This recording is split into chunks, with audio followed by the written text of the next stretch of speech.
Bismillahirrahmanirrahim. Assalamualaikum warahmatullahi wabarakatuh. Waalaikumsalam warahmatullahi wabarakatuh. Hamdan wa syukranillah wassalatu wassalamu ala Rasulillah sallallahu alaihi wasallam. Yang terhormat Bapak Ivan Ahmad Gufron selaku dosen pemampu mata kuliah filsafat umum dan tak lupa kepada rekan-rekan saya di kelas 2 ISA UIN SMA Banten. Kami dari kelompok 8 akan mempresentasikan sedikit tentang apa itu aksiologi. Bersama kami yang beranggotakan 3 orang, yaitu saya sendiri, Surdianto, Putri Khairul Ummah, dan yang terakhir Ratna Ayu Kartini. Baiklah, langsung saja. Untuk mempersingkat waktu, penyampaian materi pertama akan disampaikan oleh Saudari Putri. Baik, Kepadanya terima kasih. Materinya yaitu pengertian aksiologi. Kata aksiologi berasal dari bahasa Yunani aksios, yang memiliki arti nilai, dan logos, yang mempunyai arti ilmu atau teori. Jadi, aksiologi adalah teori tentang nilai. Nilai yang dimaksud adalah suatu yang dimiliki manusia untuk melakukan berbagai pertimbangan tentang apa yang dinilai. Aksiologi adalah ilmu pengetahuan yang mempertanyakan bagaimana manusia menggunakan pengetahuan mereka. Tujuan dari aksiologi ini adalah sifat dan keuntungan yang terkandung dalam pengetahuan. Pengertian aksiologi menurut para ahli. Pertama, menurut Katsoff, pengertian aksiologi adalah ilmu pengetahuan yang memiliki hakikat nilai yang umumnya ditinjau dari sudut pandang kefilsafatan. Kedua, menurut Wibisono, makna aksiologi adalah nilai-nilai sebagai kebenaran, etika, serta moral sebagai dasar normatif penelitian dan juga penggalian dan juga penerapan ilmu. Yang ketiga, menurut Jujun S. Surya Sumantri, arti aksiologi adalah teori nilai yang berhubungan dengan kegunaan dari pengetahuan yang diperoleh. 4. Menurut Bramel, aksiologi terbagi dalam 3 bagian. Pertama, moral conduct, yaitu tindakan moral. Bidang ini melahirkan disiplin khusus, yakni etika. Kedua, ethic expression, yaitu ekspresi keindahan. Bidang ini melahirkan keindahan. Ketiga, socio-political life, yaitu kehidupan sosial politik yang akan melahirkan filsafat sosiopolitik. Aliran dalam aksiologi. Hedonisme adalah pandangan hidup bahwa kesenangan adalah tujuan hidup dan tindakan manusia. Idealisme adalah argumen yang diperkuat oleh alasan untuk melahirkan kepercayaan. Pragmatisme adalah penerapan dan tindakan dari apa yang dihasilkan oleh idealisme. Selanjutnya saya kembalikan ke moderator. Baik, terima kasih kepada Saudari Putri Khairul Ummah yang telah menyampaikan materinya. Materi selanjutnya akan disampaikan oleh Saudari Ratna Ayu Kartini. Kepadanya saya persilakan. Aspek aksiologis dari filsafat membahas tentang masalah nilai atau moral yang berlaku di kehidupan manusia. Dari aksiologi, secara garis besar muncullah 2 cabang filsafat yang membahas aspek kualitas hidup manusia, yaitu etika dan estetika. 1. Etika. Etika merupakan salah satu cabang ilmu filsafat yang membahas moralitas nilai baik dan buruk. Etika bisa didefinisikan sebagai nilai-nilai atau norma-norma yang menjadi pegangan manusia atau masyarakat yang mengatur tingkah lakunya. Etika berasal dari 2 kata, etos yang berarti sifat, watak, kebiasaan, etikos berarti susila, keadaban atau kelakuan dan perbuatan yang baik. Dalam hal ini, ada berbagai pembagian etika yang dibuat oleh para ahli etika. Beberapa ahli membagi ke dalam 2 bagian, yaitu etika deskriptif dan etika normatif. Next. 1. Etika deskriptif.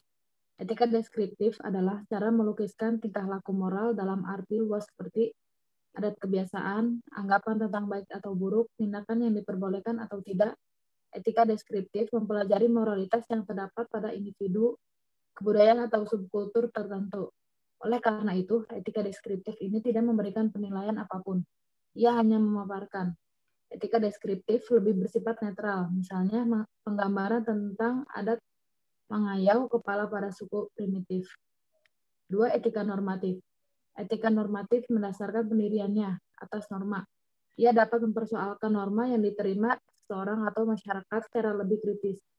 Ia bisa mempersoalkan apakah norma itu benar atau tidak. Etika normatif berarti sistem-sistem yang dimaksudkan untuk memberikan petunjuk atau penuntun dalam mengambil keputusan yang menyangkut baik atau buruk.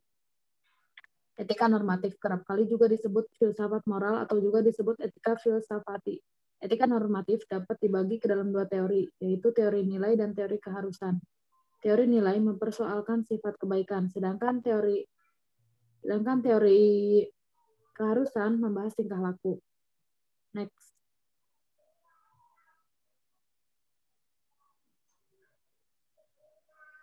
Estetika. Estetika adalah cabang filsafat yang mempersoalkan seni dan keindahan.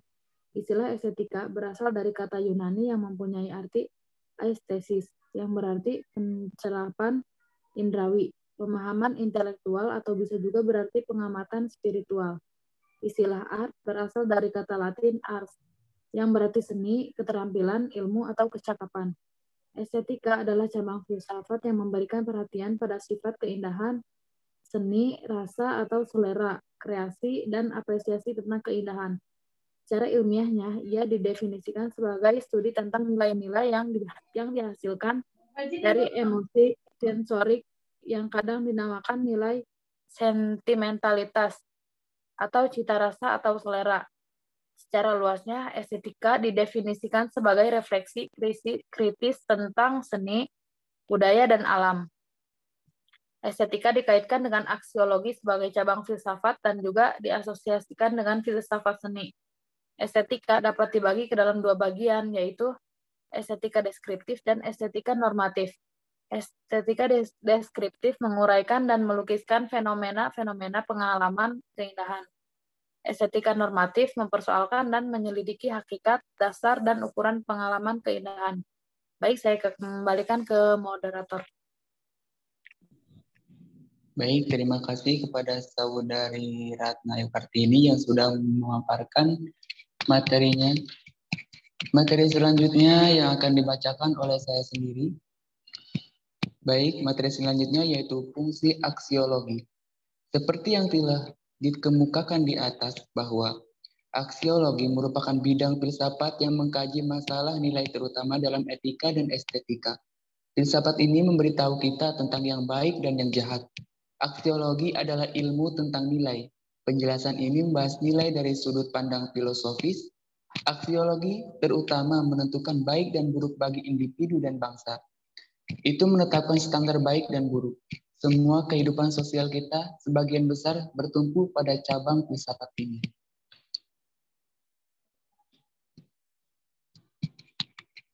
Baiklah, materi yang terakhir yaitu kesimpulan.